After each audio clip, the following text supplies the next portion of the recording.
Nah, jadi keputusan kami memang kalau di Gontor ini yang jumlahnya santrinya adalah ribuan, kemudian belum lagi di cabang-cabang Gontor yang ada 21 cabang itu dilaksanakan pembelajaran daring. Nah, kami ini tidak bisa terus terang aja. Peralatan kami minim dalam artian guru-guru kan berarti di luar semuanya, kan belum pandai kembali. Ya, dan mereka jalannya jauh-jauh. Nah, kita ijtihad kita masukkan karena kita khawatir kalau kita belajar online, santrinya tidak online. Betulan, orang-orang mungkin ya gitu ya. Jadi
Assalamualaikum warahmatullahi wabarakatuh.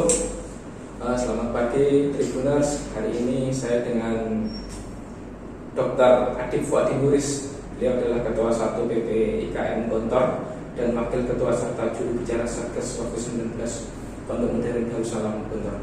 Selamat pagi Pak Adib. selamat pagi Mas Mas Chandra. Ya, dari Tribun News Jawa Timur. Pak Adib, ini kita ngobrol sedikit dengan masalah pandemi ini. Kan dulu saya dengar Pondok Gontor ini pernah terserang COVID-19 dan akhirnya bisa keluar dari masalah tersebut dan santri-santrinya pun bisa sembuh gitu. Ini merupakan suatu prestasi juga Pak Adi karena bisa sembuh dari COVID-19 dan saat ini kampus ini zero kasus Pak ya, artinya Alhamdulillah. zona hijau. Alhamdulillah zona hijau. Mungkin bisa diceritakan Pak Adi bagaimana kronologinya ada santri yang bisa terkena hingga akhirnya bisa sembuh dan zona hijau untuk di Pondok Gontor. Ya. Baik, terima kasih Mas Taufik dan Tribun News yang berbahagia. Assalamualaikum warahmatullahi wabarakatuh. Rasanya pagi ini saya sangat senang sekali dan bahagia sekali bisa berjumpa dengan Tribun News Jawa Timur. Tentunya kami akan menceritakan secara kronologis tentang kasus COVID-19 yang berada di Pondok Modern Darussalam Gontor. Tepatnya di kampus Gontor 2 itu memang pada awal-awal 2 minggu pertama santri masuk ke Gontor. Meskipun begitu kami dari tim Satgas Gontor memang sudah memberikan persyaratan-persyaratan yang sangat ketat bagi semua santri yang akan masuk kembali ke Gontor. Dan itu berlaku di seluruh kampus. Di antaranya adalah mewajibkan seluruh santri yang akan kembali ke kampus Gontor itu melakukan rapid test dan juga menunjukkan surat keterangan sehat. Demikian juga dari mulai keberangkatan sampai dengan masuk kampus wajib dan ketat melakukan mematuhi protokol kesehatan, pakai masker, kemudian disemprot dan disinfektan, baik itu kendaraannya maupun juga barang-barang bawahnya. Jadi alhamdulillah itu berjalan dengan mulus. Dan pengawalan di daerah masing-masing karena santri Gontor itu dari berbagai macam penjuru seluruh Indonesia, baik dalam Jawa maupun juga luar Jawa. Alhamdulillah itu semuanya bisa tertangani dengan baik dan santri bisa masuk ke Gontor dan kegiatan sebagaimana biasa. Meskipun demikian, kami juga di semua kampus Gontor mematuhi protokol kesehatan yang sudah kami terapkan dan tentunya kita referensinya adalah pemerintah. Apa saja yang disarankan pemerintah kita lakukan semuanya, termasuk juga kita membentuk tim Satgas COVID-19. Itu juga karena syarat pesantren untuk membuka pelajaran secara offline itu adalah salah satunya adalah melaksanakan protokol kesehatan, menjaga kesehatan dan ada Satgas COVID-nya. Alhamdulillah kita semua sudah ada. Nah, Kisahnya secara singkatnya itu ada salah satu wali santri dari Sidoarjo yang dinyatakan positif COVID-19. Ya, kemudian tentunya dinas kesehatan terkait dan dinas kesehatan tempat melakukan tracing siapa saja anggota keluarga yang mempunyai kontak erat dengan pasien tersebut. Nah, ketika di tracing ternyata salah satu santrinya adalah nyantri di kantor 2. Nah, gitu. Nah, otomatis kita juga sangat kaget pesantren tersebut ada kontak erat dengan dengan orang tuanya, dan setelah dicek oleh dinas kesehatan Ponorogo dinyatakan positif. Tapi kami tetap tetap waspada bahwa apapun yang terjadi kita harus siap menanggapi dan menanggulangi, mencegah penyebarannya sebaik mungkin. Dan setelah itu kita kerjasama dengan pemerintah daerah Ponorogo untuk melakukan tracing, dan alhamdulillah kita juga gerak cepat, kita kooperatif dengan apa yang ada. Karena kita terus terang aja waktu kita blame apa yang kita lakukan ketika ada pasien terpapar COVID. Kita serahkan kepada pihak Pemda dan santri yang dia positif kemudian diisolasi di rumah sakit Ponorogo. Setelah itu ada pemberangkatan santri ke luar Jawa. Luar Jawa itu, nah ketika santri keluar Jawa otomatis di rapid test semuanya. Kurang lebih ada 90 orang santri yang dinaikkan pesawat pada waktu itu. Nah setelah ketika akan diberangkatkan kan dites rapid test semuanya. Ternyata ada 11 santri yang statusnya adalah reaktif. Nah 11 santri itu kemudian kita karantina langsung di Gontor. Karena kita sudah siapkan ruang karantina khusus, ruang isolasi, kita isolasi khusus selama kurang lebih waktu itu masih 1 minggu. Kemudian hari dari situ kemudian kita juga kerjasama dengan Ponorogo, udah kita rapid test saja, kita sampai saja semuanya. Akhirnya dari situ ternyata mereka juga positif COVID. Nah, positif COVID. Kemudian mereka karantina di rumah RSUD Dr. Harjono di Ponorogo. Nah, langkah selanjutnya adalah kita upaya pencegahan dan penanggulangan. Yang kita lakukan adalah karena saya kebetulan jadi wakil ketua Satgas dan juga juru bicara. Yang pertama yang kita lakukan adalah dampak sosialnya dulu. Ya. Karena kalau kita berpikir dampak pencegahan, insya Allah saya yakin bahwa dinas kesehatan dan jajarannya termasuk Pemda juga sudah siap menyiapkan itu semuanya, karena pemerintah terserah aja sudah kita ketahui, kita siap, Indonesia siap untuk menjaga itu. Yang tidak siap adalah wali muridnya.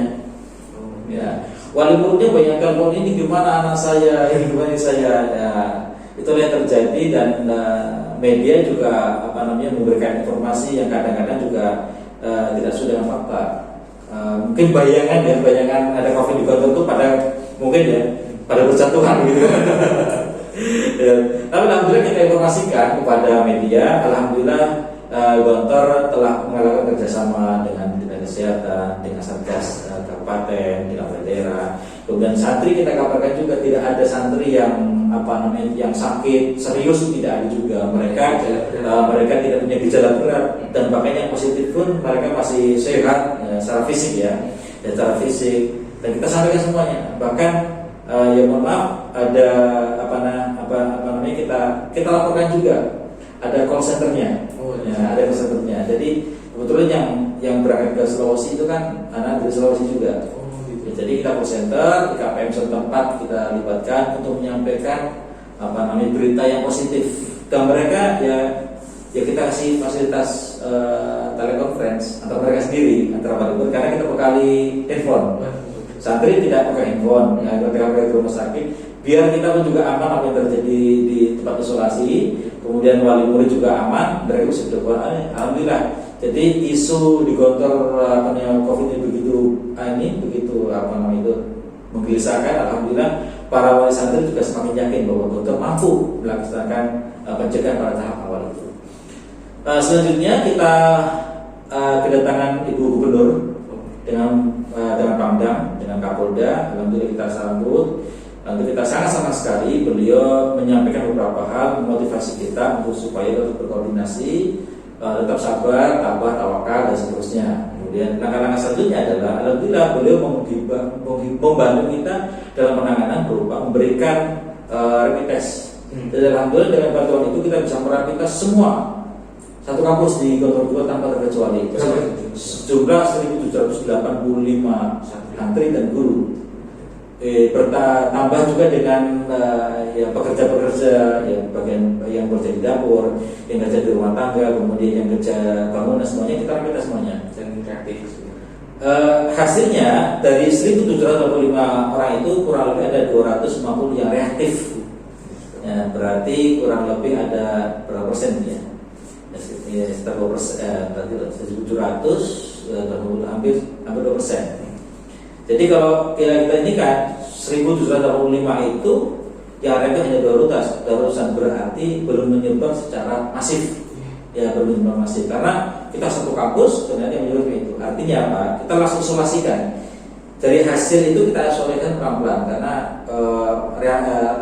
rapid test itu selama kurang lebih 5 hari. 5 hari. Atau tenaganya juga terbatas 5 hari.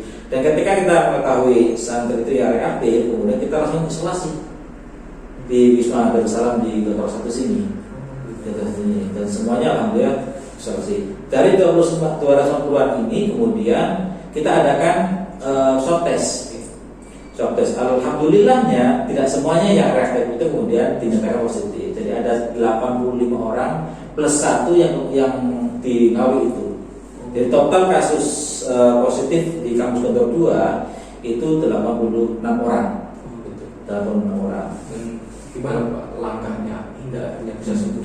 Dan alhamdulillah kita kan ditawari sama Ibu Gubernur, Pak Yai, Pak Ustadz, kami ada namanya rumah sakit gabungan di lapangan Indrapura atau di Surabaya itu. Jadi kami persilahkan yang jika ada satu yang positif dibawa saja ke sana. Alhamdulillah kami begitu itu kami minta bantuan kepada Dinas Kesehatan Ponorogo untuk kita rumah sakit untuk mohon izin yang 11 orang itu kita pindah ke Surabaya. Dan kita serahkan ke Surabaya. Itu menyusul 11 berangkat, kemudian 13 berangkat, 28 berangkat sampai 25 berangkat sampai totalnya 86 orang. Nah, proses di Surabaya itu yang unik alhamdulillahnya karena santri ini semuanya 86 orang itu adalah tanpa gejala dan juga imunnya juga kuat. Alhamdulillah ketika di Surabaya itu dikasih obat yang di tangan Surabaya 2 hari sampai 3 hari tes itu sudah dinyatakan negatif dan itu 2 kali negatifnya. Semua 86 itu. Jadi saya berharap yang gelombang pertama diisolasi, diswab lagi dari negatif bawa pulang. Nah, kemudian yang kedua juga pulang, yang gelombang ketiga pulang. Sampai 2 gelombang itu kita. Jadi durasinya paling lama itu 1 minggu berada di Surabaya. Nah, meskipun demikian mereka sudah dinyatakan negatif, kita tetap melakukan karantina. Barangkali ada kambuh atau gimana kita tahu ya. Kita karantina selama 2 minggu di sini. Selama 2 minggu di sini kita imun kita perkuat, kemudian vitamin kita perbanyak, kemudian gizinya terutama kita ini kan. Dan terakhir kesannya santri-santri lah kita ini pasien COVID-19 yang dikabarkan sebegitu hebohnya, kita santri-santri senang saja. Jadi isinya tambah, kemudian multivitaminnya juga oke, kemudian imun jago alhamdulillah mereka. Jadi mereka alhamdulillah kita berusaha menenangkan para santri, meyakinkan santri bahwa ayo kita sembuhkan, ayo kita lawan COVID dengan cara-cara seperti ini. Alhamdulillah mereka nyaman, mereka juga tidak merasa sakit, tidak merasa khawatir. Wali murid itu juga yakin bahwa Gontor juga mampu. Alhamdulillah. Alhamdulillah selama dari pasien 01 sampai dengan kembalinya selesai itu kurang lebih hanya 3 minggu saja kita melakukan tindakan-tindakan pencegah dan penanggulangan COVID-19. Jadi alhamdulillah keberhasilannya adalah letak kita optimisme dan yakin bahwa kita mampu menanggulangi itu karena dengan kerjasama, karena dengan keyakinan kita, dan kita yakin bahwa semuanya adalah sudah diatur oleh Allah Subhanahu wa taala. Ya, seperti itu. Yang utamanya adalah wali murid, santri sehat semuanya.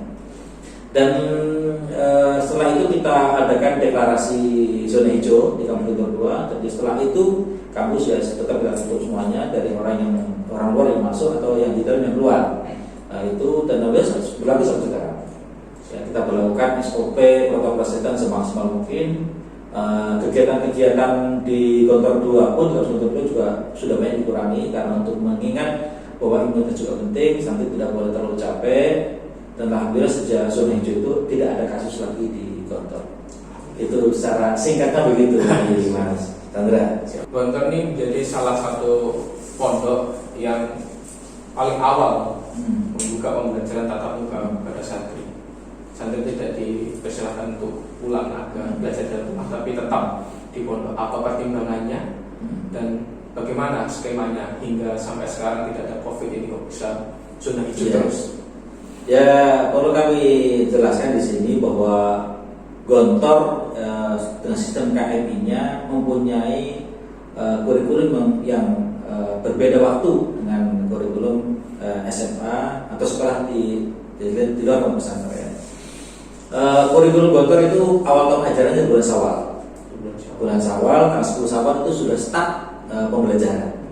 Namun karena COVID ini kita juga mundurnya sampai 40 hari. Ya, jadi kita sudah antisipasi betul tentang Bapak itu karena pada bulan Syawal kemarin kita tidak mungkin membuka pembelajaran secara langsung normal. Jadi aturan pemerintah pun masih PSBB, kendaraan pun belum ada yang jalan sampai betul-betul pernyataan pemerintah adanya memperlakukan new normal. Dan bulan Syawal itu bulan Syawal itu bulan Juli ya, Juni. Jadi Juli itu kita sudah melakukan pembelajaran arah new normal. Dan kita bekerja sama dengan seluruh ikatan keluarga pondok modern Gontor. Saya kebetulan ketua satu di PPIKPM di pusat ikatan alumni itu. Saya menyampaikan permohonan bantuan kepada seluruh anggota KPM untuk membantu mengatur kepulangan santri dari daerahnya masing-masing di seluruh Indonesia, bahkan dari luar negeri juga, untuk kembali ke Gontor. Jadi mereka masing-masing kerjasama dengan dinas kesehatan, kemudian kerjasama dengan pemerintah daerah, aparat kepolisian, tentara juga kita libatkan untuk mengatur pemberangkatan mereka dari masing-masing daerah. Itu sempat viral juga di berbagai media. Ini luar biasa, tertibnya Gontor melaksanakan itu. Dan bahkan beberapa gubernur pun mereka terenyuh santri dalam kondisi COVID itu pulang ke Gontor. Bahkan ada di Gubernur Bangka itu juga nyangoni santri-santri jutaan. Kemudian ada yang membebaskan rapid test santri-santrinya itu. Kemudian ada yang membantu kendaraan juga ada bantu konsumsi bahkan dikawal patwal selama berjalan juga begitu. Alhamdulillah lancar semuanya masuk Gontor itu. Nah, jadi keputusan kami memang kalau di Gontor ini yang jumlahnya santrinya adalah ribuan, kemudian belum lagi di cabang-cabang Gontor yang ada 21 cabang itu dilaksanakan pembelajaran daring. Nah, kami ini tidak bisa terus terang aja. Peralatan kami minim dalam artian guru-guru kan berarti di luar semuanya, kan belum ada yang kembali. Ya, dan mereka jalannya jauh-jauh. Kalau sekolah-sekolah lain itu kan pembelajarannya itu karena daerahnya mungkin dekat ya, jadi memungkinkan untuk guru itu bisa melakukan persiapan yang. Nah, kita ijtihad kita masukkan karena kita khawatir kalau kita belajar online, santrinya tidak online. Betulan, mungkin ya gitu ya. Jadi udah kita karena memang dibutuhkan disiplin. Tapi memang apapun resikonya kita akan tanggung ya. Nah, kita masuk kemarin kasus di Gontor 2 itu, alhamdulillah kita juga betul-betul bisa menyelesaikan dengan baik. Dan alhamdulillah sampai hari ini, sampai sekarang ini alhamdulillah perjalanan santri pembelajaran secara offline di Gontor berjalan dengan baik. Ada nggak Pak suplemen khusus yang diberikan kepada santri untuk menjaga imun atau tetap menjaga tubuhnya fit gitu? Ya, konsepnya adalah ya imun, ya iman, imun dan iman antara harus imbang. Kita sadar bahwa COVID-19 ini memang tidak bisa dipungkiri bahwa Allah itu memberikan cobaan ujian kepada manusia, baik itu bencana alam maupun bencana non alam. Kita anggap adalah itu bencana non alam karena itu memang jenis penyakit. Di Gontor ini memang sering terjadi, artinya sering terjadi wabah-wabah. Tapi alhamdulillah kita bisa menanganinya dengan baik. Wabah sakit mata, misalnya orang sakit mata, satu kelas sakit mata, jadi kan, ya itu biasa itu dia, karena kan memang komunal. Tapi tidak ada yang sampai parah, itu tidak ada alhamdulillah. Karena fasilitas kesehatan kita alhamdulillah di masing-masing kampus cabang dan juga di pusat itu alhamdulillah cukup memadai. Puskesmas juga dekat, rumah sakit juga dekat, kendaraan ambulan juga ada, jadi dokter pun juga ada. Jadi kita siap dengan resiko seperti itu. Nah, kemudian kita juga meningkatkan imun. Imun itu kita tingkatkan. Anak-anak setiap jam 8 sampai jam 9 kita tidak ada di waktu awal-awal tidak ada pembelajaran. Jadi semua anak keluar ruangan, mereka berjemur semuanya. Itu Diterapkan. Ya mulai mereka masuk semuanya. Dan mulai efektif itu mulai ada beberapa kasus itu kita efektifkan sampai kurang lebih hampir sebulan lebih lah kita supaya anak-anaknya juga itu edukasi pesantren terhadap kesehatan dan edukasi pesantren terhadap tanggap bencana COVID-19 itu ya. Selain daripada itu ya cuci tangan 3M itu wajib kita terapkan, kemudian physical distancing dan social distancing juga kita awasi. Yang kita juga menyadari santri tidak bisa lepas dari kawan-kawannya dalam bergaul. Nah itu juga, tapi tetap kita ada namanya satgas di Gontor ini, ada satgas pusat, ada satgas cabang. Semua terkoordinasi dengan pusat. Kita ada pertemuan secara online dengan cara seperti itu. Nah, kita di sini juga di satgas pusat mempunyai struktur sampai ke bawah. Jadi satgas pusat juga ada satgas daerah. Dan di bawah itu ada tingkat asrama, tingkat kamar, sampai tingkat kelas santri. Nah, jadi begitu ininya.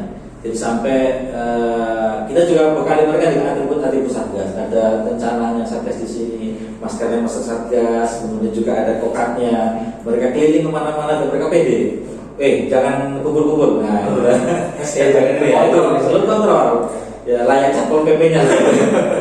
Bisa ada satpol PP ya. Kita keliling-keliling. Dan itu alhamdulillah memberikan dampak yang sangat baik kepada santri akan edukasi protokol kesehatan dan juga pencegahan dan penanggulangan COVID-19 dan begitu. Setelah permasalahan di internal pondok ini selesai, pondok pesantren Gontor ini kan tingkatnya nasional, cabangnya di mana-mana. Setelah di dalam selesai, apa kontribusi yang diberikan keluar pondok untuk ikut menangani pandemi COVID-19 ini di pondok Modern Darussalam?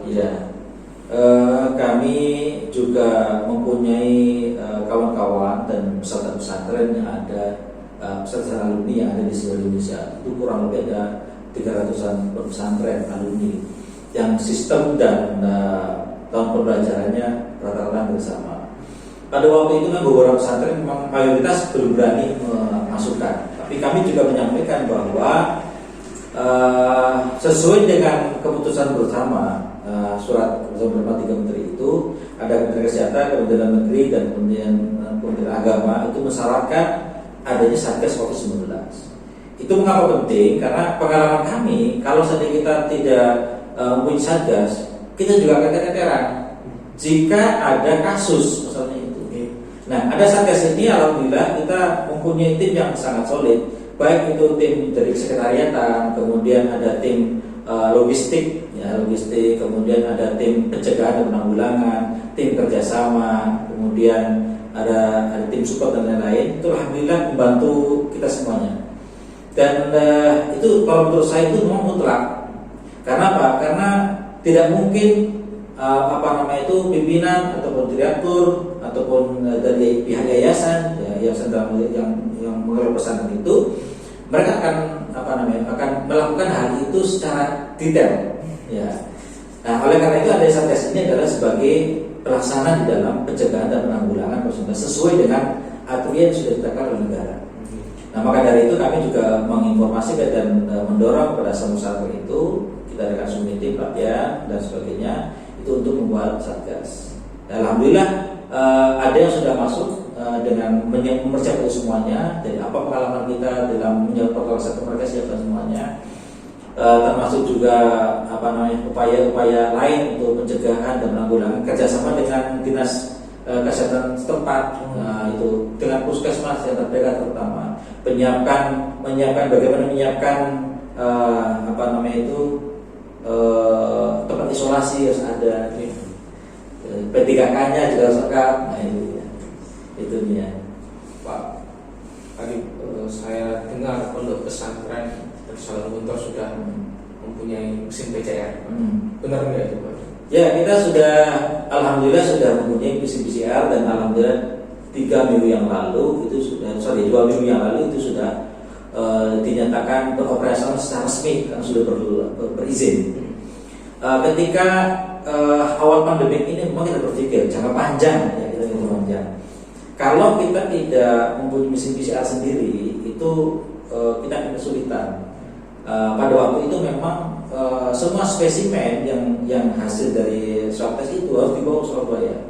Itu prosesnya lama, bisa seminggu, 2 minggu, tergantung dari prosesnya itu. Itu lagi, maka oleh karena itu saya bersama kawan-kawan alumni Gontor, ada teman-teman di komunitas masyarakat santri, kita mempunyai ide, gagasan, gimana kalau kita punya mesin PCR sendiri. Alhamdulillah kita sepakat, oke kalau gitu kita patungan beli mesin PCR alumni itu untuk bantu Gontor dalam hal itu. Alhamdulillah kita langsung beli, pesan dari Cina. Dari Cina, alhamdulillah sudah datang, dan itu harganya kalau tidak salah harga 600 juta, 6 jutaan itu. Padahal itu harga 600 juta itu harga yang paling rendah. Artinya belum ada penambahan lah, karena kita yang pengelolanya juga alumni kita sendiri, yang pesan juga alumni sendiri. Jadi mereka distributor alkes sebenarnya itu. Jadi kita tidak ada tidak ambil untung dia. Artinya kekuatan alumni. Ya, alumni itu. Nah, setelah mesin PCR itu datang, kemudian kita mau ditaruh di mana nih, bingung juga. Ternyata bukan mesin PCR saja, kita kebutuhan kelengkapan mesin PCR itu juga banyak. Akhirnya ya semua kelengkapan akhirnya kita belikan semuanya, dan total ternyata 3,2 miliar. Jadi patungan itu 3,2 miliar. Jadi ada dari pondok juga kita memerlukan duit untuk uang untuk pembelian kelengkapan itu, dan juga kita menggalang donasi lagi untuk pembelian perlengkapan itu. Dan alhamdulillah dengan kerjasama penempatan operasional itu berada di Rumah Sakit Asia Ponorogo. Dan alhamdulillah sekarang sudah beroperasional dan sudah berfungsi.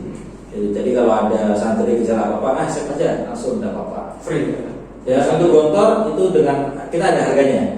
Harga pasarannya ada. Alhamdulillah harga saya murah. Santri hanya membayar harga dasar, tadi itu dibayar oleh pondok. Iya, jadi santri tidak bayar, yang bayar adalah pondok. Ya, pondok itu. Karena itu bagian dari pelayanan pondok terhadap kesehatan santri. Gitu. Kenapa di Rumah Sakit Asia? Kenapa tidak di Rumah Sakit Gontor? Karena Gontor sudah mulai punya rumah sakit. Ya, kita punya namanya Balai Kesehatan Santri dan Masyarakat. Balai Kesehatan Santri dan Masyarakat ini sedang kita upgrade menjadi rumah sakit. Dan alhamdulillah pembangunannya sudah 90%, tinggal instalasi interiornya. Jadi belum beroperasi secara maksimal. Kita presiden juga sudah kita urus, bangunan juga sudah kita bangun. Nah, untuk sementara kita KSM-nya dengan Rumah Sakit Asia Ponorogo. Harapannya nanti kalau Rumah Sakit Gontornya sudah beroperasi, alat itu kemudian kita pindahkan dari Rumah Sakit Asia ke Ponorogo. Alhamdulillah ke Gontor. Alhamdulillah ini sudah mulai banyak orang dari luar daerah Ponorogo untuk mengecekkan dan menswabkan di Rumah Sakit Asia Ponorogo. Di rumah sakit sana kirim sini, di sana juga Pacitan, Magetan, kemudian Madiun, Ngawi, Trenggalek juga ada yang ke sini. Ya, ini salah satu kontribusi. Nah, itu betul. Dan kami juga pengalaman Gontor ini dalam menanggulangi COVID-19 ini terus kita sampaikan, termasuk juga pesantren-pesantren yang kemarin terdampak kasus COVID-19.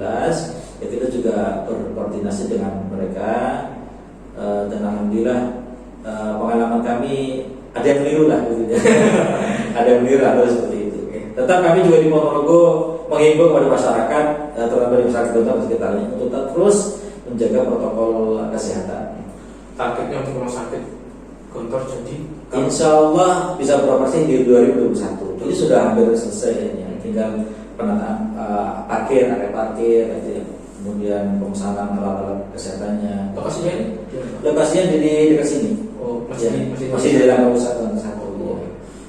Terakhir ini Pak Taufik, harapan kepada pemerintah atau ada saran dari Pondok Pesantren Darussalam Gontor kepada pemerintah dalam penanganan pandemi ini, harapan dan saran dari Pondok Darussalam Gontor. Harapan dari kita, dari Gontor, ya teruslah kita sama-sama berupaya melakukan pencegahan dan penanggulangan COVID-19 ini dengan semaksimal mungkin, sehingga betul-betul kehidupan masyarakat, baik itu yang ada di pesantren, di sekolah-sekolah lainnya, dan juga masyarakat di sebagai berbagai macam sektor itu bisa kembali pulih dengan secepat mungkin. Dan tentunya pemerintah mempunyai langkah-langkah yang strategis, mempunyai persiapan yang sangat baik, yang sangat terukur, terencana, terprogram, terevaluasi juga. Ini sangat bagus sekali, dan itu kita dukung sepenuhnya, karena memang pandemi ini memang sangat terasa sekali di tengah-tengah masyarakat kita semuanya. Kami di masyarakat dunia pendidikan di pesantren khususnya juga sangat terdampak sekali. Santri sebentar lagi Gontor juga mestinya ada libur pertengahan tahun, libur semester. Nah, karena masa pandemi ini ya santri tidak kita liburkan. Artinya tetap di dalam kampus. Itu kan salah satu bentuk antisipasi dan juga dampak ini. Maka insya Allah kita yakin bersama-sama, masyarakat Tribunnews juga sama-sama kita sadari, mari kita sama-sama melakukan pencegahan dan penanggulangan COVID-19 ini dengan semaksimal mungkin dan sebaik mungkin. Kesehatan kita adalah faktor utama kita untuk beribadah kepada Allah Subhanahu wa taala. Ya, terima kasih Pak Ade untuk sama-sama Mas Saudara. Ya, begitu Tribunnews. Terima kasih atas waktunya dan sampai jumpa di lain kesempatan. Assalamualaikum warahmatullahi wabarakatuh. Waalaikumsalam warahmatullahi wabarakatuh.